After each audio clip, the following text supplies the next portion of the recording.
Այսօր ձեզ վիդեո տարբերակով ցույց կտամ, թե ես ինչպես եմ այսպիսի արևաշող յուղ ստանում մասլքի,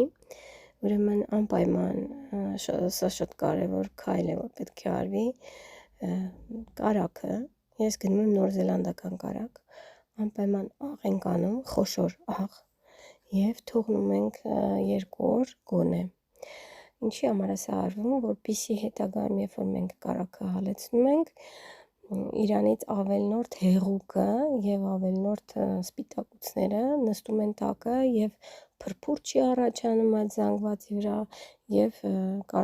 յուղը կարելի է պահել ոչ սառնարանում, այսինքն ավելացնում է իր պահպանման ժամկետը։ Տեսեք, ուրեմն ես շատ տարբերակներ եմ փորձել և գոլորշու վրա հալացնել և ուղղակի կացայով կրակի վրա, բայց ամենալավ տարբերակը դա ջեռոցում հալացնելն է։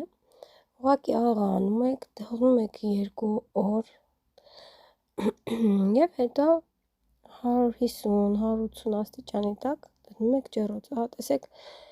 ինչքան հեշտ է բաժանվել այդ մաքուր յուղը այդ սպիտակուցից և հեղուկից, ամբողջը նստում է ներքևը և անգամ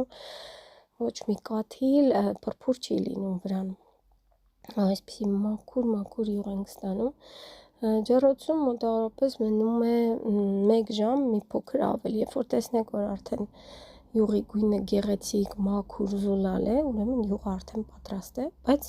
մոտավորապես 1 ժամից ժամ 15 րոպե, արդեն պետք է նայեք